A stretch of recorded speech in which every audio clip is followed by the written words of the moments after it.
Coogs House. The Houston Cougars look to keep the Bayou Bucket this weekend in another annual matchup with Rice. So I decided it's time to talk to someone that knows a little bit about this bucket. You are Locked On Cougs, your daily podcast on the Houston Cougars, part of the Locked On Podcast Network, your team every day.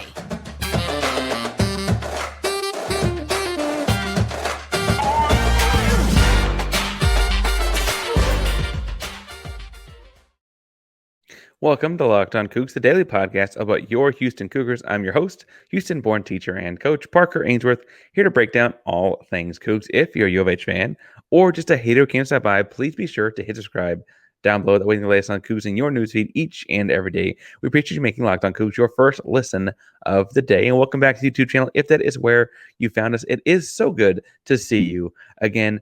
Remember, we're doing a contest every 250 subscribers. We're doing a big one at 2,000. We're giving away a jersey with the Big 12 logo on it if we get there before the TCU game as the start of Big 12 play. And we're counting down the days. So hit subscribe to help us get there. Like and comment so we know that you are in the video. And if after talking to our guest today, you have no idea what you want to say, tell us, okay, does a Pop-Tart more closely resemble a Hot Pocket or a dry ravioli? Now, today's guest is going to be Taylor McHargue. Now, he was the quarterback at Rice for a handful of seasons there in the early teens, late 2000s. He had to play against Case Keenum. We talked to him about all of that and more about this week with the Bayou Bucket and get some insight on this game as he is a college football analyst after all. Without I'm talking too much, let's jump on into it.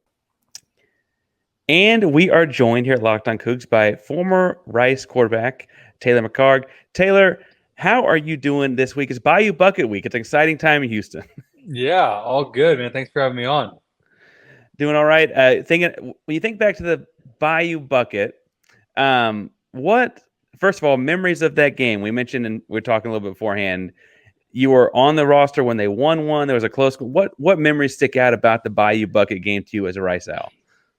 Yeah, I think unfortunately more negative than positive. A couple of those games when Keenum was still there, Case Keenum, huge blowouts, 2009, and I think the other one was 11 that were just massive blowouts, and those were obviously not a ton of fun to play in. 10 we won. That was a lot of fun. I didn't play. I was hurt. And then 13, I don't think we played in 12. And then 13, we were that was the best team that we had by far during my stretch when I was there. And it was also a year that U of H was not as good. And we felt like we jumped out to a lead and ended up losing. You know, we had a chance late to tie it up or maybe take the lead. I forget. But that's the one that sticks out the most because I felt like we really could have won that game. I'm not going to say we should have because we were down a couple scores in the fourth quarter. But, yeah, that's the one that sticks out. That's probably the worst memory of all because that was, at least when I played, in games that I played, that was our best chance to win. Well, and so talk to me a little bit about 11. I don't mean to bring up bad memories, but when you're warming up for a game or getting ready for a game in game week or whatever prep we want to talk through, Case Keenum's on the other side. You know that he's a historic guy. As a quarterback, y'all never on the field at the same time, but analysts like myself will pit it against quarterback, right?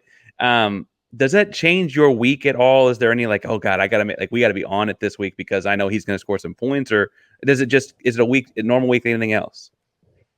I think it's human nature to know, obviously, when you're going up against a team that's, it's saying like this week, for example, Rice going to play Texas. Like that's a top team in the country. It's a really solid defensive unit. Well, same thing for us when we would play Texas or Texas Tech or A&M. Going into you're gonna have to play really incredibly well to even have a chance. Those early years when Keenum was still there, we thought of it more as like we're gonna have to maximize our opportunities because we don't want this to turn into a shootout, and we can't get into the red zone and not score. We can't turn the ball over much. You just knew that you had almost no margin for error. And I remember 2011 was the year that it was raining in the first quarter, and we were up. I think we were winning at the end of the first quarter, and then the rain stopped, and Keenum threw for like 9 touchdowns in that game, and they were all in the second quarter on.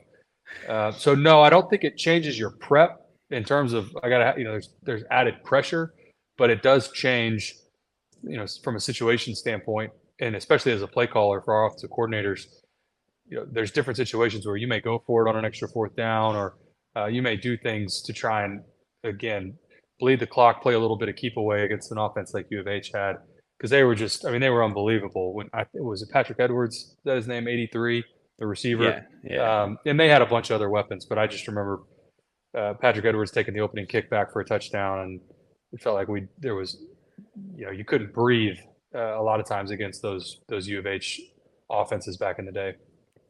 Well, and I wasn't gonna bring up the 73.1, but you did. So you had both ends of that spectrum, right? As this week gets ready, fans will talk a lot about the Bayou Bucket and the rivalry, but is it more about just another football game, especially when you are both in Conference USA, right? Is it more about the football game itself, or do you buy into that kind of stuff as a kid on the team?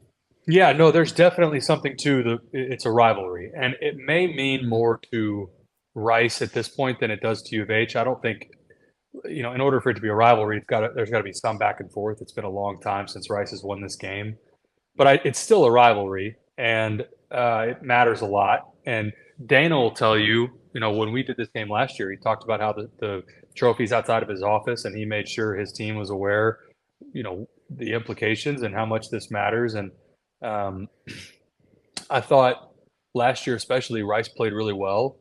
And that was a team that it was the most improved and the best team that Mike Bloomgren's had since he's been there last season. It's too soon to tell, obviously, this year. But you could tell coming out, and we did that game, there was a lot of effort and intensity on Rice's side. And it's still the same thing this year as it was last year, and frankly how it is almost every year. U of H has more weapons. They're deeper. They're more talented. But Rice has come a long way in the last 5 years, coming from, 2017, 2018. That was one of the worst teams in college football. They get to a bowl game last year, and they feel like last year and this year, there's definitely a shift in really feeling like they have a chance to go win that game, as opposed to, they're a multi-score underdog, and it's like, man, this could get ugly. And you mentioned last year's game. We talked in pre-bot. I remember watching that game last year and kind of looking up very suddenly as Rice scores in the fourth quarter, like, oh my God, it's a one-score game. Like it was kind of a slow, dull game for a while, and then suddenly it's close. Frankly, had Nelson Season had a crazy fumble bounce right into his lap, it might have been a whole different deal. Rice is going from that team to keep McCaffrey and add JT Daniels. JT Daniels has been around the block, and as a quarterback, what did you see in either the Texas week or in his previous stops out of JT Daniels, and what does he bring to Rice? I mean, he's a very big name, I think, for a school that doesn't always get that guy at quarterback. Yeah, I thought last week is it's a hard week to be fair in an evaluation for JT Daniels, because Texas defensive line, in my opinion, maybe a top 5 unit in the entire country. I think they're really deep. They're really good. And he really didn't have any time. And the downfield passing game was pretty non-existent. I only got, only got sacked one time, but he was pressured basically all day. And one of the positives was he got the ball out of his hand pretty quick, but there weren't a lot of plays to be made. So I don't think there's a ton that you could take from that opener. I think this will be, like I said a second ago, U of H is clearly talented, and you saw a lot of that on the defensive side and how they frustrated Frank Harris last week. But there is a difference between the Texas defensive line and their front seven and this U of H front seven. So I think it'll be a little better test, or a little more fair test, I should say, for whether or not JT Daniels can deliver the ball downfield, because that's what they're going to have to do. Under Mike Bloomgren, Rice has wanted to establish the run first and then have good play action passing game off of it. And that's going to be clearly the U of H is going to do everything they can to try and take that away and force Rice to beat them throwing the football, which Rice has not been able to do for a very long time. All right. So these days, every new potential hire can feel like a high stakes wager for your small business. You want to have 100% certainty that you have access to the best qualified candidates available. That's why you have to check out LinkedIn Jobs. LinkedIn Jobs helps you find the right candidates and people for your team faster and for free. For instance, if you can find someone with veteran experience and leadership that has been to a number of companies a lot like your own and been successful, like a guy named JT Daniels, you may want to hit up LinkedIn Jobs to find that kind of a candidate for your business. LinkedIn Jobs helps you find the qualified candidates you want to talk to faster. Post your job for free at linkedin.com/lockedoncollege. That's linkedin.com/lockedoncollege. Post your job for free. Terms and conditions apply. When you mentioned JT Daniels good about getting the ball out of his hands, I didn't watch a whole lot of that game live. It was right before, so I had a little bit of time on Saturday to watch, but I've gone back and watched chunks of it since. Yeah. And I think by my count, Texas had like 12 D linemen all making plays. They might have made a sack or a tackle, but making plays. Very, very deep group. And I was impressed by how quickly, like you mentioned, JT Daniels got the ball out of his hands. Is that a feature of the Bloomgren offense, or is that really more of a guy that's been around the block and played a lot of college football and him making plays kind of out of nothing? Yeah, I think it's more that he's just a veteran guy. He's played a lot of football, and he knows, especially in a game like that, he's not going to be able to get to 3 or 4 seconds in the pocket in most of the downfield passing game. He's not going to get to work 1 to 2 to 3 down to the check down. It's not. You're just not going to have that kind of time against Texas. And I think it's he's played a lot of football and knows for them to have a chance, he's going to need to take care of the football, get the ball out of his hands quick in a game like that, especially. And he's not the most mobile guy, right? He's not going to take off and do a ton of running. So then you better get the ball out of your hand quick. Otherwise, it's you're taking shots and giving up sacks. We've talked about JT Daniels being under a lot of pressure, but I think, at least myself, walking away after watching chunks of it to get ready for this week, a lot of people have reason to leave that game with positive thoughts on Rice this season. And without going too much into my thoughts, you watch them from a Rice out perspective. What positive things did you take out of the Texas game? Because that's something I think you've got to do when you go into those kind of matchups. Yeah, I think the defense certainly looked good, especially in the first half. The offense put them in a couple negative situations as the game went on, but I think Rice does have a pretty solid defense. And in the American Conference, I think they'll be a top half of the conference unit on the defensive side. On the offensive side, I think there were opportunities and plays to be made. There were a couple open shot plays that weren't hit. There was enough on tape on the offensive side that I wonder, and you don't, again, this is one of those things that you and I can sit here and speculate, but we just don't know until you get more tape. But how much did that offensive staff limit what they were going to put on tape, knowing it's probably pretty unlikely that we're going to throw everything we can to try and go beat Texas, and then now we've got all our wrinkles on tape and we still, lose by 2 or 3 scores. So that's more what I'm interested in seeing this week, especially is this is a really important game for Rice in trying to get to a bowl in their first season in the American. I mean, this is a game that they feel like they can win. I know they're a double-digit underdog, or at least the last I looked, I think it was a 10-point underdog. But they feel like they can win this game. And in order to do that, you can't line up and run base offense at U of H all day. And I go back to U of H looked strong against UTSA. I thought they did a really nice job of frustrating Frank Harris. And there was the 3 interceptions in a row obviously did UTSA in. You turn the ball over against U of H 3 times, you're probably not going to win that game. But overall, I do think there will be more that we see from Rice's offense that they did not put on tape against Texas. Well, and they've got quite a fun. I mean, they have a handful of guys they could call tools to do with, but McCaffrey really did a number on Houston. I thought a year ago. Like he's had pretty good games against Houston. Where do you see them doing with a guy like JT Daniels throwing the ball? Anything different than they've done with him in the past? Do you have any gadgets you would predict out of it, or is it just more he's really hard to cover one-on-one? Well, last year he had the post over the top for a long touchdown against U of H, and he had a couple other plays that I remember in that game where he got open, and it was clear that he's one of the better players on the field. We saw him line up in the Wildcat against Texas, which I thought was a little bit different. He's not the biggest guy. A lot of times your Wildcat back is somebody that you feel pretty confident running between the tackles. That's not, in my opinion, one of his strengths. But again, Rice's staff is going to figure out ways to get the ball in his hands. So you may see more of that. Again, I don't know exactly what the wrinkles look like because we haven't seen them on tape yet.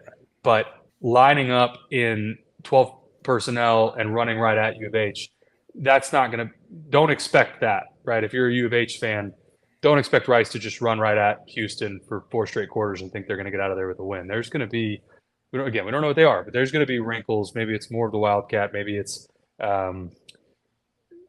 utilizing McCaffrey in ways that are outside of just putting it in the slot and trying to take him vertical. It's just interesting because it's not the same size and speed gap necessarily that you faced last week, but there is also like a little bit. I mean, there are Big 12 guys on the roster. We've done a job here on Locked On Coogs talking about how many Power 5 transfers ended up at Houston, kind of as a way for a chance to play in the Power 5 or have more snaps in the Power 5 or whatever. When you see your own defensive line, though, and not to circle back to keep going back to the same thing, but they did have a pretty strong day against a Power 5 offensive line. Are there names that stick out, things that stick out, schemes that stick out? What worked so well for that group? Well, Josh Piercy is one of the better players in all of the American. He's a really solid defensive lineman. He does a little bit of everything for them in the front seven. But Gabe Taylor on the back end at the safety spot, he came up, made a few really sound tackles as well, and he's kind of the emotional leader, as best I can tell from that unit. Overall, they've just played a lot of football. There's a lot of guys on that back end that have been at Rice for a long time and have had a lot of snaps together. And they also looked, even in some of the plays that were given up against Texas where they just got beat, they're pretty assignment sound. They're not really young. There's not a lot of youth where you see guys just with blown assignments and they're running around and looking lost. That won't happen. If they get beat on the defensive side, it's just that they got, it was either schemed up nicely for whatever the play design was, or it was just a better athlete that made a play. But I don't think you're not going to see a lot of Rice just having mental busts and people running wide open on their defense. Gotcha, because I feel like, obviously Texas has athletes and on this show I've talked about, like, I think Houston has a chance against Texas because Texas will always inevitably drop one to a team they shouldn't drop one to. And why, there's plenty of reason that could end up being Houston because Houston's got some talent themselves. When I look at this week's matchup, I think of, Rice wanting to control the ball and things like that. If we, I always say open up the paper, but no one actually opens up the paper anymore on Sundays. But if we open up the paper on Sunday and Rice has won the Bayou Bucket, what would it have to look like? Like, what's the story look like in that case? Yeah, I think it's similar to last year, right? It's Rice has to do most things right on the offensive side and play clean football, right? I mean, they can't have UTSA had 3 turnovers and they outgained U of H by almost 100 yards, but 3 straight interceptions in the third quarter. I don't care who you are, you probably can't. Even if it's Texas, you probably can't overcome that. In an ideal world, if you created a perfect storm for Rice to win, they have to create some turnovers. They need to win special teams. If they're going to have to punt and a drive stalls, it can't be 3 and out. It's got to be get close to midfield, pin U of H deep, make them go the distance of the field. And that's one of the things, I thought Manjack played really well for U of H, but I thought U of H lacked a little bit of explosiveness on the offensive side. There weren't a ton of chunk plays. There were some, but there weren't as many as you come to expect from, especially last year with Tank Dell and Clayton Tune. Now, those guys aren't there, but if Rice limits the explosive plays, can create some turnovers, win time of possession, that's the type of game that it has to be, right? Rice can't, if this is in any sort of shootout, Rice is going to lose that game almost every time to a team like U of H. All right, folks, the game is this Saturday, and while it is technically a road game, it is still in the city of Houston, and you can forget planning months in advance if you're trying to get there right now because the Game Time app has deals on tickets right up to the date of the event. You get exclusive flash deals on their app for tickets in football, basketball, baseball, concerts, comedy, theater, and all kinds of other things going on in Houston, Texas. The Game Time guarantee means you'll always have the best price. If you find tickets in the same section and row for less, Game Time will credit you 110% of the difference. You can get images of your seat beforehand so you know exactly what to expect when you arrive. You can buy tickets in a matter of seconds, 2 taps, and you're all set. You got your tickets to the Bayou Bucket this weekend. Tickets are sent directly to your phone, so you never have to dig through your email. Make sure you snag the tickets without the stress at Game Time. Download the Game Time app, create an account, and use code LOCKEDONCollege for $20 off your first purchase. Terms apply again. Create an account and redeem code LOCKEDONCollege for $20 off. Game Time app today. Last second tickets, lowest price guaranteed. But there is a world where they frustrate U of H, especially with the running clock stuff now. If they can limit possessions, try and keep U of H to just 4 or 5 possessions in the first half.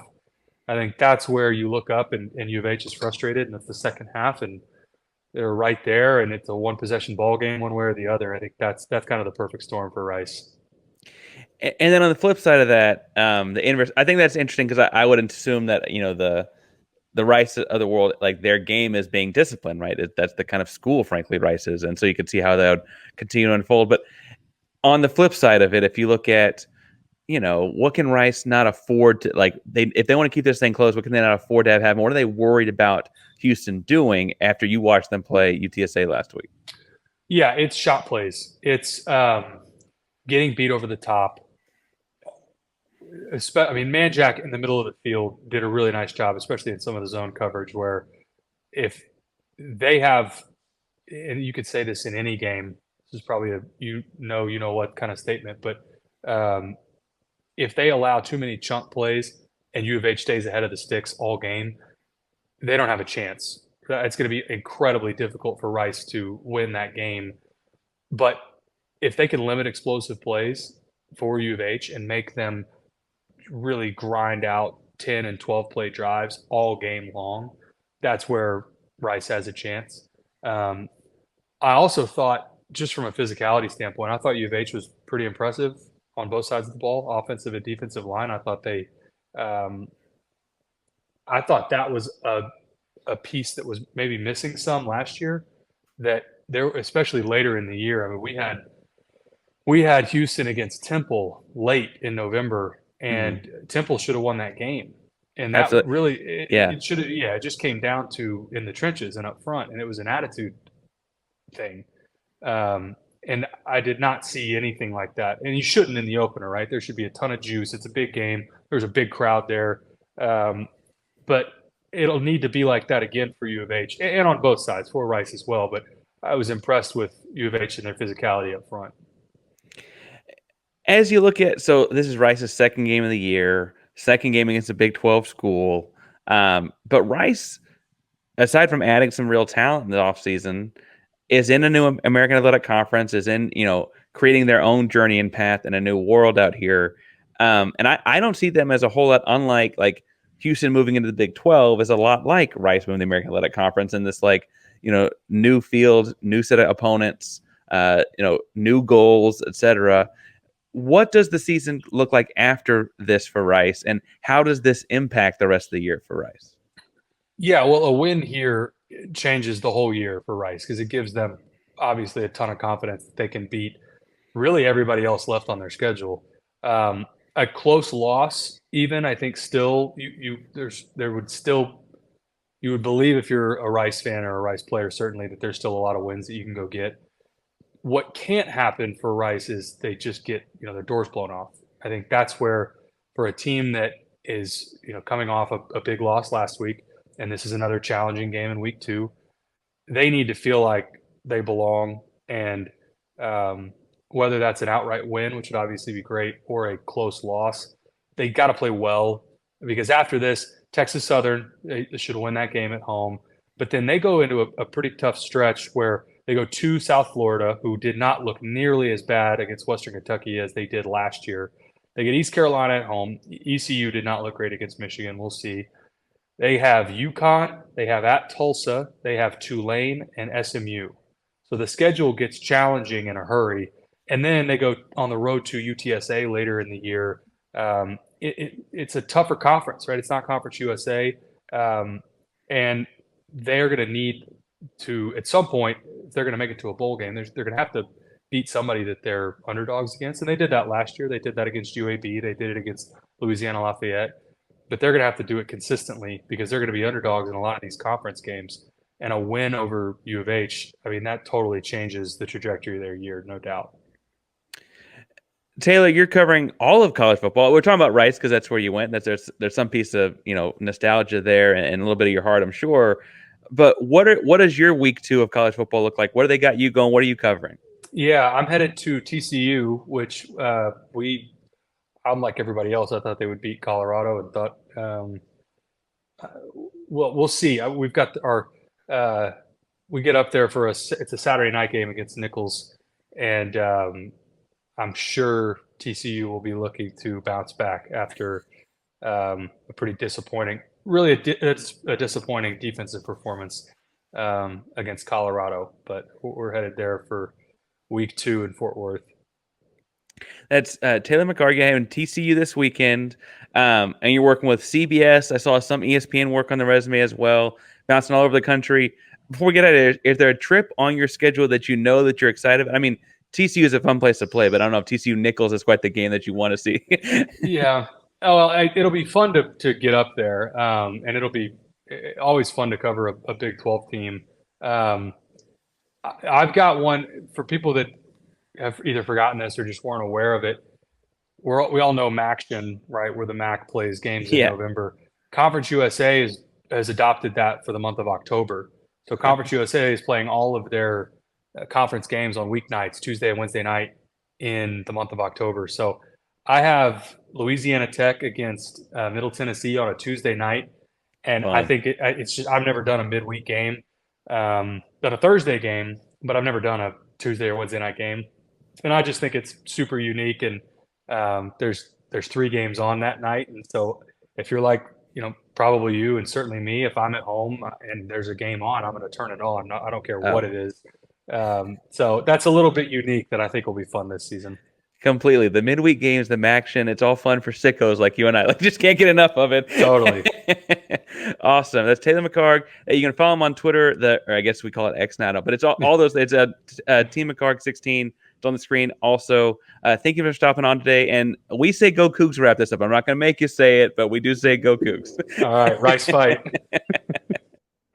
All right, so that's all we got for Taylor today. Taylor was awesome. Thank you so much for stopping by and being a good sport. Now, obviously, we want to see Taylor's Rice Owls go down. Taylor's Rice Owls following this may feel a little bit different. So tell us in the comments down below, what got you here? Was it the Rice Owls and Taylor, or was it Houston Cougars? Thank you all so much for tuning in today. Locked on Cougs, Primary Locked On Podcast Network, for a second listen of the day as they do head towards the playoffs. And frankly, after the Rangers fun to begin the week, it feels more and more likely that they get there. Make sure you go check out Locked On Astros.